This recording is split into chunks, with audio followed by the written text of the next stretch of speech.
This is how Tom and I tell everybody we got the clap. We got the clap. We got the clap together. Yes, we got the clap. Yeah, yeah. Oh, God. It's so itchy. Eee.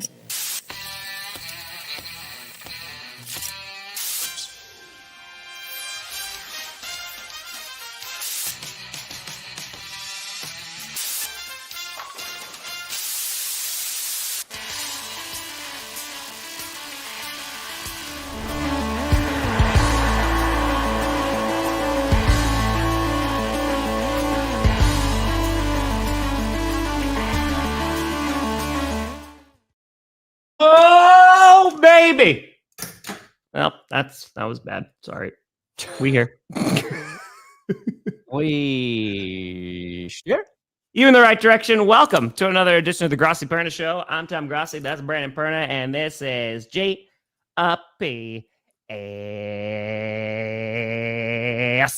Ah, yeah. S. And the S stands for syphilis. What is the clap?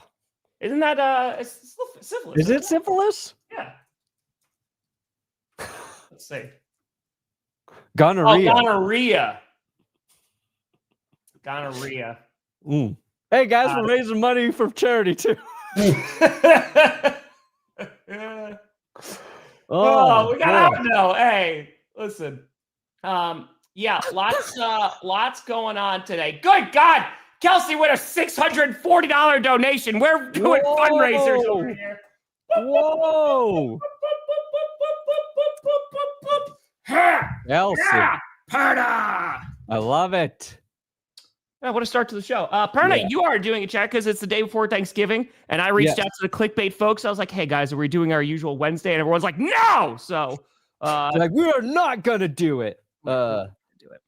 Yeah, you know what's funny is, like, I forgot that we even do that. Yeah. You're like, we doing it like we do every year? And I'm like, oh, we do that every year. In my brain, I was like, oh, yeah, Thursday, it's Thanksgiving. We're not doing Clickbait this week. But then I was like, oh, because I won't be at the house, so I can't do it. And I was bummed. And then we were texting last night. But we're both raising. I'm doing it for Solving Kids Cancer. Charity I'll be raising money for on Christmas as well. That'll be the big one. Very good charity. My sister used to do work with them.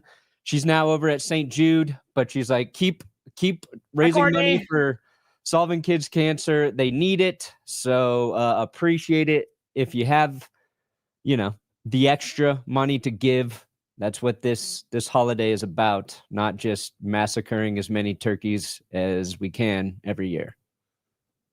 Second, that's the second part of it. From the non-vegan. Did you hear that? Dude, just the propaganda's working.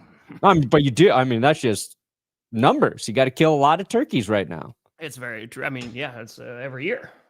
It's true. So yeah, they work on very rare forms of cancer, research, funding that for kids. So good charity. Been doing it for a couple years now, and thank you for reminding me, Tom. I totally forgot we even did that. It's literally like the one good thing that comes out of Clickbait every year. It's like, hey, we do some fundraising, which is kind of nice. My memory is. I'm gonna get that checked out one day. What? If I can remember to get my memory checked out. Oh, gotcha. Okay. If I can remember to get my memory checked out, I will. We're raising money over for Feeding America over on the channel. They are an enormous charity. Yeah. They do great work. They are the largest food relief program in the United States. I think it's a 95% last time I checked on Charity Navigator. So they are a supersized one. However, like when we're raising money for World Central Kitchen, I highly recommend looking up your local food banks because your dollar will go even further there. Appreciate y'all. We already raised over $1,000 over here. So that charity will be open until tomorrow. Let's go. Back in the day, I edited videos for Feeding America. Oh, a little fun fact. What? I thought it was just the porn. No. So you've had a lot of editing experience. Feeding America inside of the porn, Tom. Got it. Yeah. Was there a turducken thing? You don't want to know what the turducken was. Speaking of I don't know how this transition's going to work. But getting punched in the nuts, we saw that on Monday night, not only because of the QB play and throwing multiple interceptions, but literally, you had players getting suspended now for a week for punching each other in the testicles. God bless America, baby. That's great. Dick punch cost you $65,000, Trayvon Moreg. Yeah. Moreg. $65K for a punch to the nards, the nads, the nuts, the jewels, the dangling dandies, the dirty dimples. Dimples? They're I've never dimply. heard the They're dirty. dimply. I feel like if they're like really, because like they're just if they're caved in, I feel like you should talk to somebody. You should check your balls. No, you should definitely check them. I just watched the Tom Green documentary and was reminded of all that. Mm-hmm. It's a good watch for anybody. Okay. Oh, hell yeah. Appreciate the work you're doing, Random. Let's go. Dude, they have stuff all over, and they also have the great resources too. I can pin it to the top of the chat so you can find a food bank.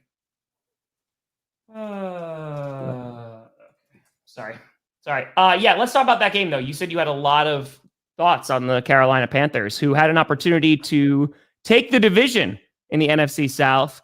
And, of course, this is after Bryce Young throws for like 440-something yards the previous week, going up against the 49ers, gets 3 gifted interceptions in the first half, and they scored a total of 3 points in the first half.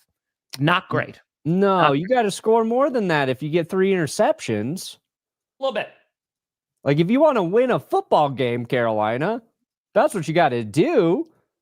Unfortunately for the Panthers, that game kind of went the way I thought it was going to go in terms of, like, Carolina, they early in the season, they looked bad. And then they started to look good. And every time you kind of start to go, you know what? Maybe there's something to Carolina. They got to play a tough team. And they were playing good. JC Horn was actually playing out of his mind. Like 2 interceptions. Those picks were him making really savvy plays. Like Brock Purdy, maybe just a little late on his throws, but like that's just a good corner, making smart reads, getting in there. So even though I was rooting for the curse wheel to be correct, for selfish reasons, like I want to see Carolina feisty and competing. So when they had those 3 interceptions, I was like, okay. Well, when they had the second one, I'm like, they've got a chance tonight. Yeah. And then they do nothing. And then they got a third one and they do nothing. I'm like, they're so fucked. There's no way they're going to win this game because that was their opportunity to get a lead, to, build something to make the Niners sweat. And San Francisco's like, we turned it over 3 times and you haven't done. We're still winning. And it was just like, it was kind of a boring game, and you were just waiting for the Niners to kind of close it out, take charge and close it out. And of course they did. And when Carolina finally found some momentum on offense, it was just too late. And even their it was a 24-yard touchdown pass to Teterow and McMillan. Yep. A good throw. It was a nice drive. It was a really good. The one right before it was a terrible throw. And then I was just like, oh, and then he throws and that's the frustrating thing with Bryce Young, right? It's that lack of consistency, which you do see around the league. And now it's just like with Bryce, to have that kind of performance against the Falcons, and then like, all right, now it matters. Like on primetime, this is their first primetime game in years. Yeah, that's a tough way to go out. Because like if it was just a close like defensive game, you're like, okay. But it's just they couldn't do anything on offense, man. Like they had an opportunity early. It was after one of the picks. Bryce runs down to like the 2-yard line. The next play, they roll him out to the right again, and I was like, oh shit, they're gonna run the same play and they're gonna score here. I don't even know if it was the same play. It just looked similar. And Bryce had a lane. And he tries to force the ball in the back of the end zone, and that's where he threw his first pick, costing not just the touchdown for the Panthers, but at the very least a field goal attempt. So the opportunities were there, and if you're a Panthers fan, that's what's frustrating. Just like we had chances to beat a good team. Like the Niners are a good team. You get that win, you feel good about your team for the push in a winnable division. In a division where, thankfully Baker Mayfield's injury is not as significant as was thought, right? So like he could even be playing on Sunday. Yeah. He's the cockroach. Can't get rid of him. Oh my God. We're over 1,000 already. Woo! Let's go, baby. Let's go. It's just frustrating because you don't know when they're going to take this. Get. You said something about nuts? I did. In his first game, let's take a look. Let's take a look. Yeah, the guy took a cheap shot and hit him in the balls. Let's take a look. I love the sound effect. Well done. Yeah, like that. Boom, boom, boom. That was actually me doing a little sound work. That was beautiful. Sick of Johnny and Connor getting all the credit. Yeah, They're just fabulous, you don't want that. but sometimes I'll get down and dirty. That's fair. Anyway, what were you about to say before I rudely interrupted you so I could play a shot of a guy getting hit in the nuts? Honestly, it's better than anything I could have possibly said. But yeah, for the Panthers, you just wonder, I don't know, like I feel like there is a lot more talk about Bryce Young and, okay, is he the guy? And the problem is that just changes from week to week. There's one week where you go, oh man, he's 100% the guy. But then there was 2 games before that, right? Against the Saints, which they lost that game. He couldn't get anything going. The Packers, he was not great in that game at all. It was all Rico Dowdle, right? And so after he puts up this amazing performance against the Falcons, you're like, okay, going in the right direction. And I put him in the power rankings because I was like, they found a different way to win than how they've won the rest of the season. And then they couldn't get anything going. Yeah. And Carolina, J.C. Horn left that game with the concussion. They had another defender go out. I think they lost a lineman. They had like 4 guys exit that game, I believe. So that makes it tough. I talked about the missed touchdown opportunity that was Bryce's first pick, but then there's like little shit, right? There was that play where Xavier Legette stepped out of bounds for no reason, negating what was a first down catch. It's just like, when you're one of those like middling teams, it's those little things every week that just cost you games and opportunities. And their passing game, I think they had 28 passing yards in the first half, Tom. It was bad. Against like a Niners defense that's allowed, I think it was the 9th most or 6th most passing yards per game, like 250 a game. Their basically, secondary was the second worst in the league coming into last. They just couldn't do it. Mm-hmm. But I think like Bryce Young's obviously still developing. You just want to see them do it a little more consistently. They feel like they're in a better spot than a handful of teams, though, with very young QBs. Like watching Vikings fans meltdowns kind of fun. And I'm rooting for them. I'm rooting for JJ McCarthy. Rooting for them? Yeah, I'm rooting for them. I got no beef with the Vikings. I'm rooting for the Packers too. That wasn't said with. This is my pecking order. I'm rooting for the Lions the most, the Bears the second most, then the Packers. No, sorry, then the Vikings and the Packers. But I don't hate any of you guys. It's okay. There's the best part hate. is all I have to do is wait. You've had success. That's the only thing I'm basing it on. And you haven't? Well, yeah, you're going to root for your own team. Of course I'm going to root for my own team. Yeah, exactly. Yeah. I think the Chiefs have had the NFC North very likable. They're a likable group of guys. Huh? No, I think like JJ McCarthy's getting relentlessly shit on. It's unfair. It's not incorrect on terms of how bad he's playing. But like, dude, I am so glad I don't have a job where I had to be awesome my first year or 2 doing it. Yeah, I feel like there is. I also didn't call myself 9 either, so But. That's honestly, yeah, that's tough. That's tough, man. Like there is only so much, and I am very lenient, especially when it comes to young players, because it's like, all right, they're gonna need time to adjust, right?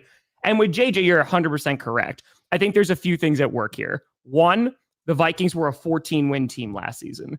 And so because of that, heading into this year, I don't think anybody was expecting them to be a 14-win team again, but you have the talent on the roster to be that.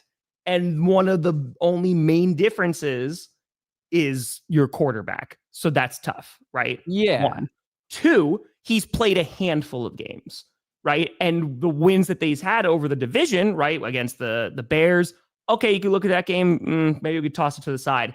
They just beat the Lions a few weeks ago, right? However, when he has looked bad, he's looked real bad. And the fact that in the handful of games he's thrown 10 interceptions, you don't want to see that. But again, and this is what I've been telling Vikings fans too, it's going to come down to next year. Because next season, that's when it's going to be the full evaluation year. And that's where we're going to be like, okay, are you going to be our franchise quarterback? Yeah. And now he's concussed, so he won't play this week. Yeah. I think he was concussed late in that game. And like JJ's issue is just, it's been inaccuracy. Yep. You know what I mean? Which you can look at two ways. You can go, you know what? That's correctable. Just, settle down, focus on footwork. Those passes will get dialed in. Fixable thing. Mm-hmm. Or you go, he can't throw accurately. He's a quarterback. You're not going to fix that. And both can be true. Both can be true. Around Jamarcus Russell, it's a problem. Like that's not a great comp point. It's not very good. Yeah. And the real problem, I think it's the more than anything, it's like they didn't ask him to throw a lot in college. And I think we just undervalue college starts and repetitions, and we want these results immediately. Mm-hmm. And it's going to take a while for JJ, and hopefully it works out for Minnesota. But it's not trending well. My point before that was like, we've seen Bryce Young be down that bad. He got benched because he was playing so poorly. Yep. Since he's been benched, he's been a better quarterback. Not perfect, but he's been better. And I've seen a lot more out of Bryce Young so far than McCarthy. And the sample size for McCarthy is limited. But like, I feel okay about Bryce Young. I don't think he's ever going to be like the elite guy, but build around him. And I think you can win a lot of football games with Bryce Young. Sure. Anyway. Yeah. I agree with you. And JJ, it's going to take time. The frustrating thing, and this is where it could age poorly, is that if you give JJ McCarthy this next season and a half, right? You go, okay, we're going to play him next year, and he isn't the guy, then it's like, damn, what could have been? It's hindsight, right? But there were plenty of Vikings fans who were running Sam Darnold out of town after those last two games. Oh, yeah. Right. So I know that we're sitting here now, and who knows how things are going to go with the Seahawks. Obviously, they're playing very well and they're winning games. There are some concerns with Sam Darnold and his turnovers, but I don't think that there was a world that they were really going to get off JJ McCarthy unless they got a really good contract with Sam Darnold, because they drafted him in the first round, man, and they're not going to be like the Packers. And I'm not even saying that with any shade. It's just the Packers' way of sitting QBs for 3 years is not the norm in the NFL. Yeah, that was a tough decision. I remember talking about that for like the last month of football. And I think I really thought that the Vikings were going to bring Sam Darnold back. And then those last two games happen, and you're like, okay, well, the departure feels like it makes more sense now. But even when we were talking about that, there's still a lot of people like, no, you're crazy. They're not going to bring him back. Even when he was like at his peak, they're like, they're not going to. It's like, why? When you find a good quarterback, like keep him around until he sucks again. Yeah. But when you invest a draft pick in a guy, there's that pressure there. There's pressure to start him. There's pressure for him to be the guy. And the smart move would have been to ensure Sam Darnold that he had a starting gig, give him the money, and just let JJ marinate, like you're saying the Packers did. But that's not a sexy choice. No. And look what happened with the Packers, too, is they got caught. And Aaron Rodgers had back-to-back MVP seasons, and then they gave him a big contract that then they had to get out of and spend a whole bunch of money. And the problem there, even if you guarantee you're like, hey, Sam, you're our guy. You're going to be the starter. It's the first game he plays poorly. It's where's JJ McCarthy? Get this fuck out of here. Get this Sam Darnold. Get him off of the guy's shoulders in the locker room and get him out of here. Yeah. Yeah. You're not wrong. You know, like he won. Yeah, but he didn't look great. Yeah. I mean, they're in a rough spot. You know, because, you know, that cap hit, the cap space is going to be challenging in the next season. And also, I mean, his career is far from over, but it is another year of like having Justin Jefferson, who's one of the best wide receivers in the NFL, and not doing anything with that, right? You did get a little bit of an improved O-line. I know things haven't worked out the way you wanted them to this year, but I mean, Aaron Jones, how much longer is he going to play? You already have some guys on the defense that are probably going to leave. I mean, it's tough. If it works out for JJ, though, it's worth it. Because if he turns out to be your franchise guy, then you can build around him. You got to be patient, all right? You committed to him, and Vikings fans, suck it up while he sucks. Yep. So, or you could trade Justin Jefferson to the Packers. Oh, I was thinking not trading him to the Packers, but I was thinking about, okay, your young QB is not playing well, and it's probably going to take a fair amount of time before he actually does, if he does.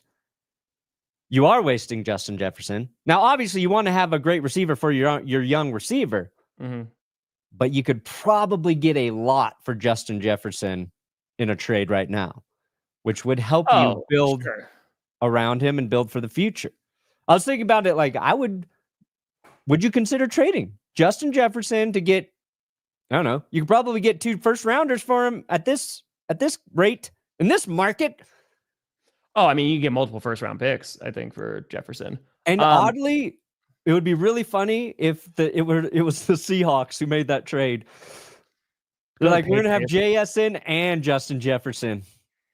This is a good question, JC. Do they bring in QB competition over this offseason? I can see them doing something like the Colts did with Daniel Jones and Anthony Richardson, of bringing in a guy like Mac Jones or whoever, right? Just talking about the chat, to be like, hey, we'll have a steady backup and we'll also have a little bit of competition.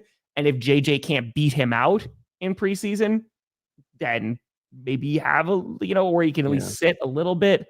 I could see that happening. But I think they want him to play because they have to get a look at him. You eventually have to evaluate him, and you already threw him into the fire. So you're like, all right, they got to see what he looks like. Because he also has to stay healthy, too, for next season. Because you do get a little bit of concern about the injuries early on. Yeah. So, I don't think you bring in a guy for competition. I think you want a veteran presence. Sure. And is Wentz going to be good to go next year? Like, I think they're fine bringing back Carson Wentz. But yeah, you want a veteran in that locker room. Yeah. And the Browns are in a situation where their veteran is Deshaun Watson, right? Bring in Justin Fields. What if Kevin O'Connell faces Justin Fields before JJ McCarthy looks good? Honestly.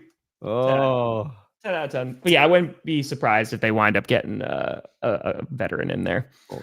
Wow, you're over 2,000 raised, Tom, that's already? right, baby. We had 1,700 over here. You guys are awesome. Nice. Oh, nice. Quezzy's not getting fired. No. He's not getting fired. Definitely not. It's just like, that's everybody's too. It's like, fire. Who can we fire? Who can we fire? We do know that KOC loves Anthony Richardson. He just does a clean. He's just like, hey, we'll trade you our former first round QB for your former first round QB. Just a simple swap of JJ McCarthy and Anthony Richardson. There you go. No, he has JJ, he has Richardson, and he has Fields all in that locker room. He's like, I'm going to save one of you motherfuckers. I don't know who it is. Bring Trey Lance in too. Yeah, Trey Lance. That's it. I am the whisperer, and I will whisper to all of you. But it's up to one of you to resurrect yourself like Jesus himself. I think so.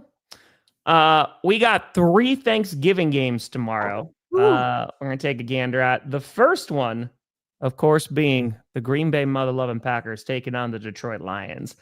That is going to Ooh. be a spicy game. So the Lions, of course, going toe-to-toe with the Giants, able to win that game in overtime. Jahmyr Gibbs has looked great. Before that, lost to the Eagles, right? They did lose to J.J. McCarthy and the Vikings, but Lions fans have been waiting for this Packers team since week 1. Packers, they've been going through some offensive woes as well. Of course, they won this past week, but not scoring many points versus the Eagles, losing to the Panthers, not so great. And someone was just asking in the chat, which version of the Packers are we going to see tomorrow? And that is a great question. That is a great question. It is. Next question, please. Did you actually have a question or? No, I was telling you. Next question, please. Gotcha. I was complimenting the fact that you had a great question. Is Jaden Reed coming back? Could be. Ooh. Uncertain for tomorrow, but if Jaden Reed comes back, oh my God, it'd be so much fun. It would be so great for that offense. Here's the thing. The Packers did something that nobody else really done this year. Tom? Let me fix that look. Now, I picked the Packers to win, so suck it, Johnny Barks. I picked your team to win already, Johnny. I love you, Johnny. But I picked the Packers to win. Now, why? Why, Tom? Why? If you look at the Detroit Lions, and this is what I got into a little bit in power rankings, but the way you beat Detroit is you take Jahmyr Gibbs out of the game. Mm-hmm. And I believe the Packers held Jahmyr Gibbs to his lowest total of yards or second lowest total of yards this season. Yes, we did. So some teams have done a nice job containing him when he runs the ball, but he just catches, passes and destroys them there. All of the Lions' losses, he has been contained. The Eagles game was the closest one. They did a good job stopping him running the ball, but I think he had over 100 receiving yards in that game. Yep. So week 1, you guys just put the clamps on Jahmyr Gibbs, and I think his success on the Lions offense really opens up everything else. It makes Jared Goff's life a lot easier. Sure. Plus, both of you, and this is the real tragedy of this game, we don't get to watch Tucker Kraft or Sam Laporta. Two of my favorite tight ends to watch. They're both on IR, which sucks. So, fuck you, football gods, for robbing us of that great matchup.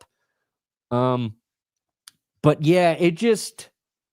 The other reason I believe Green Bay wins is I just trust your defense more than I trust Detroit's. The Packers have a consistently good defense, gritty defense, and fundamentally, I just think they're a little bit better than Detroit's. Well, right now, what's interesting is Detroit's O-line is not playing as well, I think, as many anticipated, right? Because they usually have one of the best O-lines in the NFL. I think that's a little bit part of it. Like Goff seems to be getting pressured and hit a bit more than usual. And yeah, I mean, you've been mentioning Gibbs. There have been times where he is literally their entire offense. And if the Packers are able to contain him like they were in week 1, I think they have a good shot. We'll see if Lucas Van Ness is going to play tomorrow. That'll be a big addition. He came back for a hot second in the game on Sunday and then left it because he's missed 5 games this season. We'll see about Jaden Reed. Josh Jacobs also questionable as well. So, yeah, I don't know what weapons we're going to have, but I think the Packers, they have a good shot of beating Detroit just because they've been also inconsistent. And you look at like the injuries that you look at both injury reports right now, they're both really long, right? With the Lions have been battling with injuries all year, whether it's the offensive line, whether it's with their secondary. So, yeah. So look, week 1, 19 rushing yards. So that was the lowest total. Vikings held him to 25. He's so good though. Dude, he's phenomenal. Imagine if the Packers had a guy like Jahmyr Gibbs. We might in Marshawn Lloyd, even though they don't have the same kind of intangibles. Oh my God, I hate to see him also play. All right, here we go. What was it? All right, so you guys had 19. Oh yeah, you did the best. You only 31 receiving yards. Sorry, 31 receiving yards. Oh, sorry, Minnesota technically fewer yards there. Yeah. But that's why Minnesota won. That's the secret. You're welcome. I'm sure not a single coach on the Packers team has noticed that. That Jahmyr But they Gibbs is do a good watch football player. me for insight and analysis. They watch Tom when they want some nonsense talking and dumb jokes. They go, let me get the real substance of football. The guy who not just looks at the X's and O's, but dissects those X's and O's and turns them into code and deciphers exactly how to break each team. So, you know what you need to do? I'm picking the Packers to win. I'll be rooting for the Lions. Suck it, Barks. Now I'm rooting harder for the Lions just to annoy Johnny, just a tiny bit.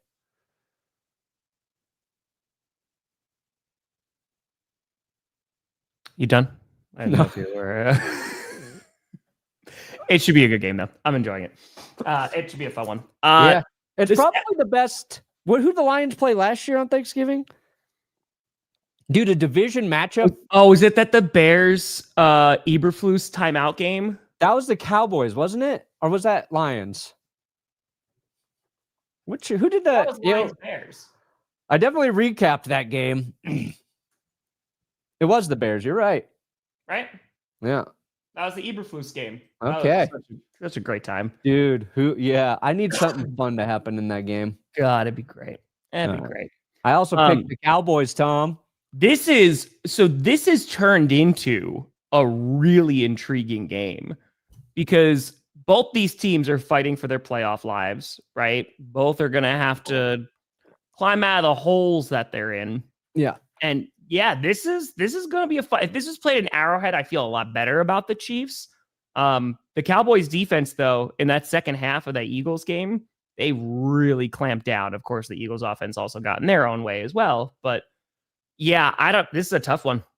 I think the Packers and the Lions should start their game with a moment of silence for Matt Eberflus and just let the clock run for no reason while they stand there. I would highly support that. I would highly. And then up on the Jumbotron, it just says in memory of Eberflus.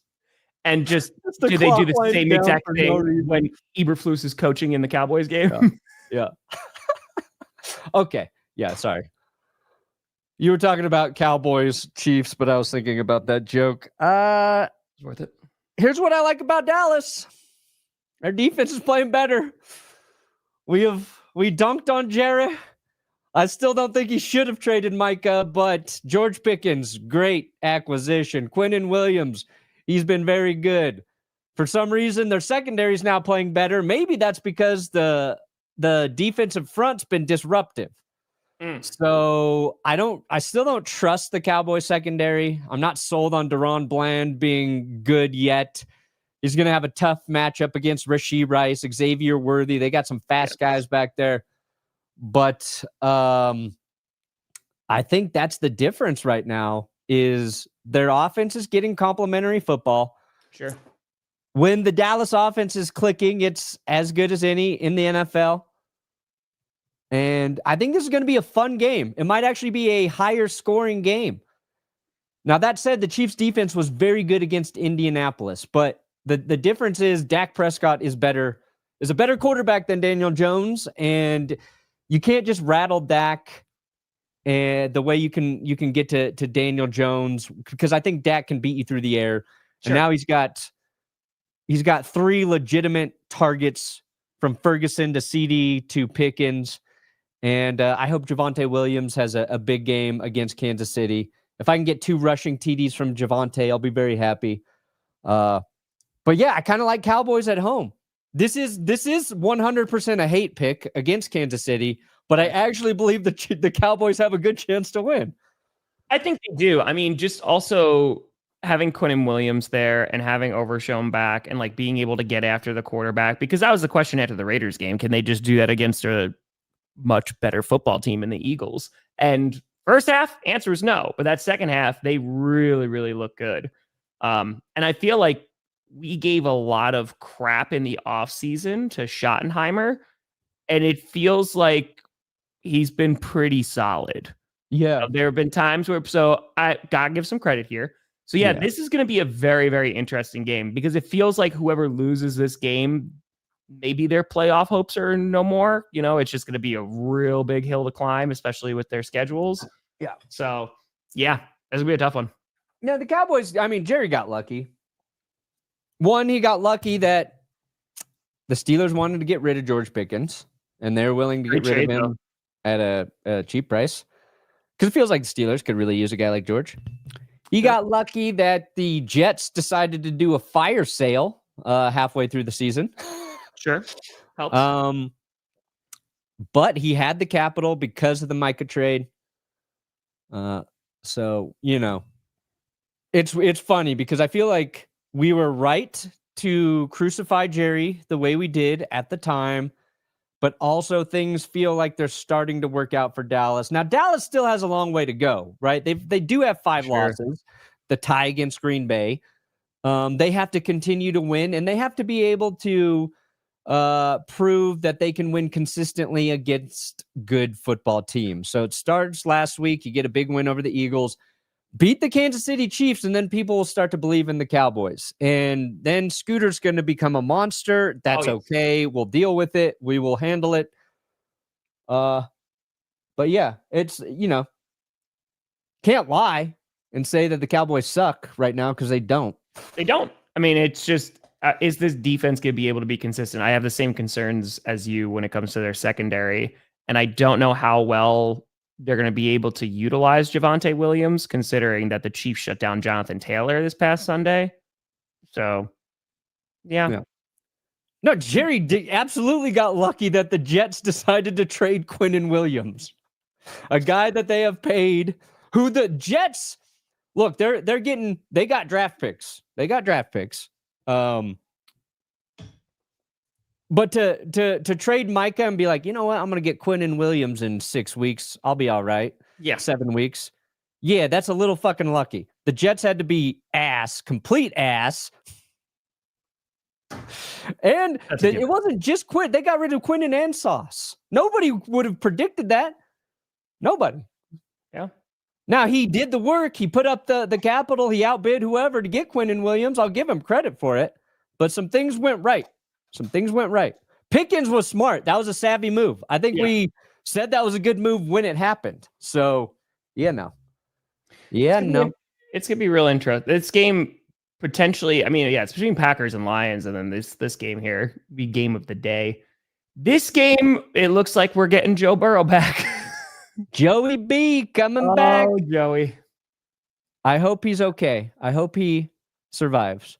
Obviously, he talked about it yesterday in his press conference, and he gave the answer that you would expect from a guy who is as good as Joe Burrow, who obviously I think has a great respect for his teammates, for his team. He wants to be out there for them, that he didn't rehab through this injury to not play. And I think everybody's concern for Joe Burrow is very genuine. Nobody I think it is see him get injured again. No. So it's admirable that he's coming back, and technically the Bengals still have a chance. I think their playoff, if they win in this game, their playoff chances go from 3 to 4 or 3 to 6% to something minimal.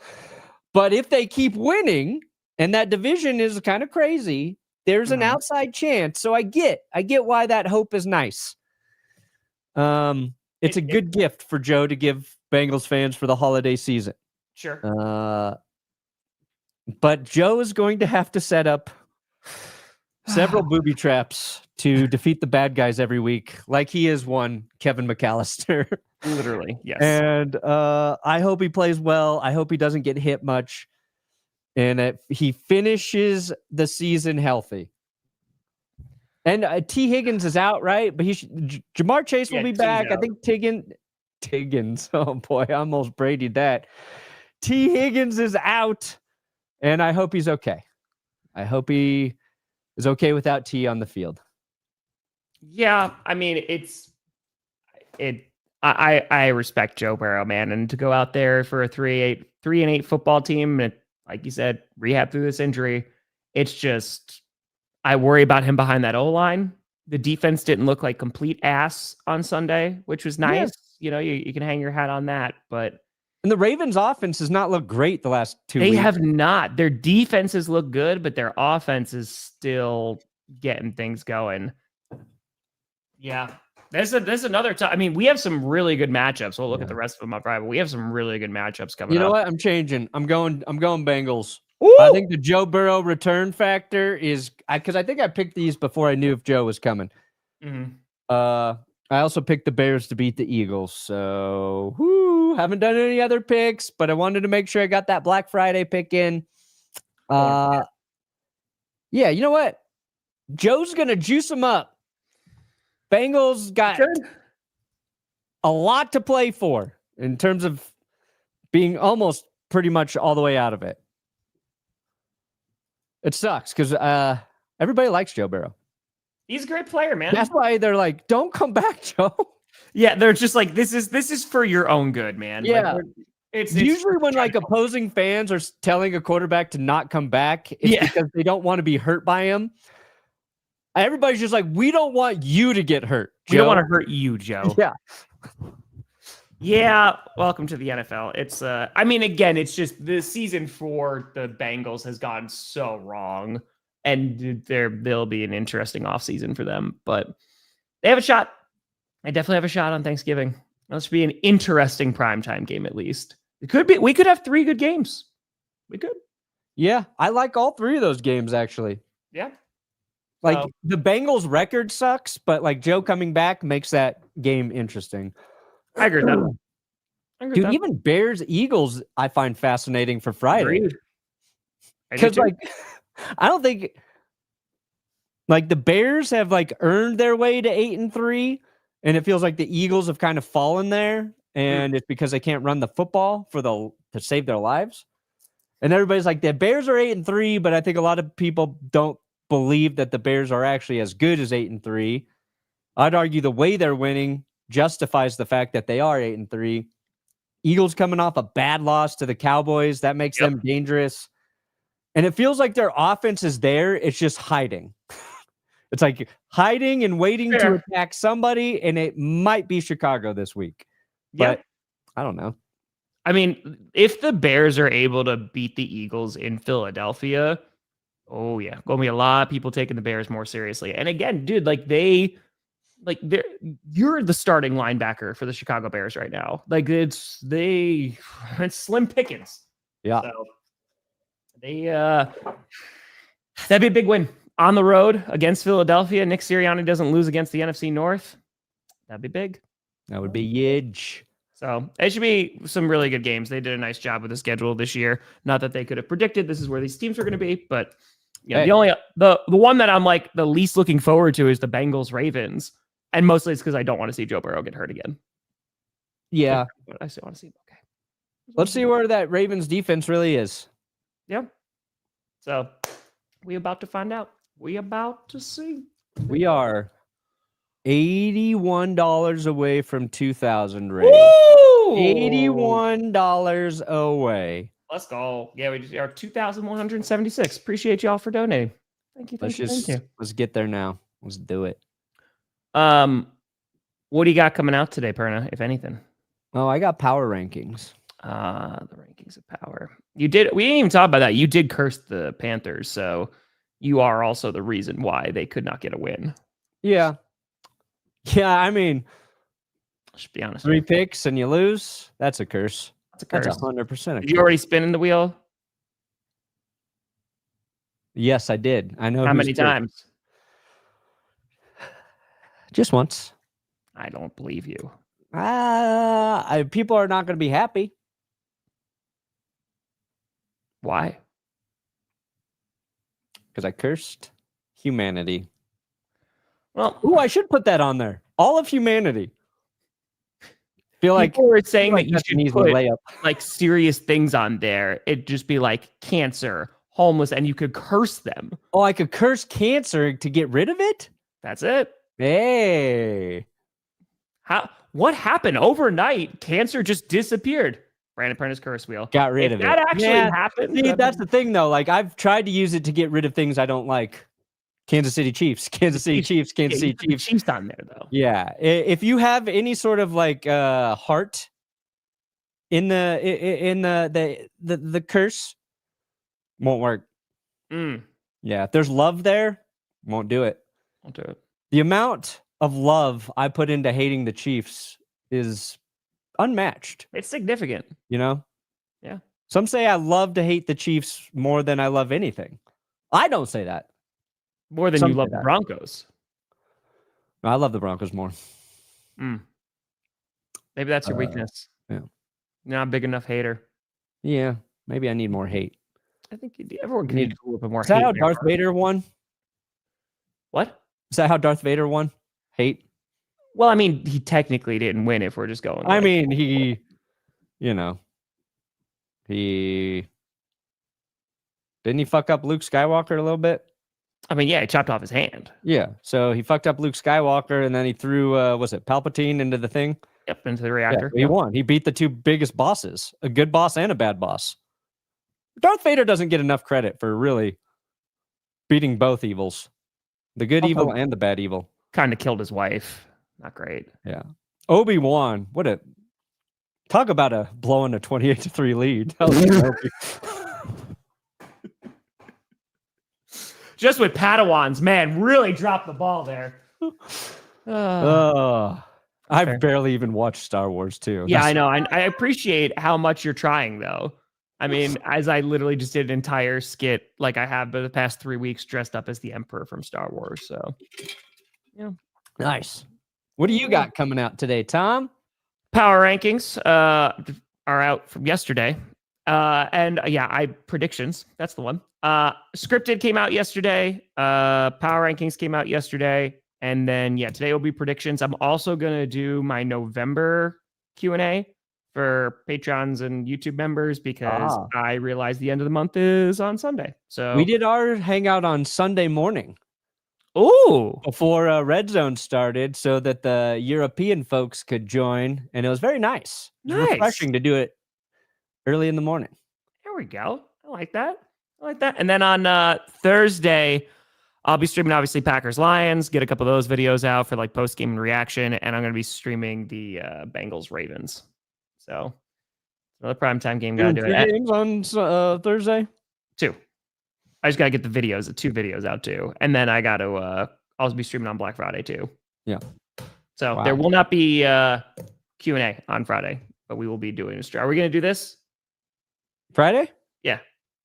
Yeah, I would imagine. Beautiful. I'm good. I don't look at any holiday as a holiday during football season. Because there are no holidays left. Like, what are you doing for Thanksgiving? I'm working. What are you doing for Christmas? I'm working. Yeah. I'll actually take Thanksgiving easy, but I'll still be writing. People forget writing is working. Do they? Yeah. But folks, in case we don't see it, I hope you have a fantastic Thanksgiving. And we'll see you here again on GPS on Friday. I'll be streaming all on Thursday. And have yourself a fantastic holiday if you're celebrating. But folks, I hope you have just an average holiday, everybody. That's fair. But the day after is the best day of your life. There it is. We both raised over $2,000 for our respective charities. A huge shout out to everybody who's donated. Thank you so much. And we'll see you next time. I'm Tom Grossi. That's Brandon Perna. This is GPS. And you have been navigated. I can't catch today. What's going on? There. What are you, CeeDee Lamb?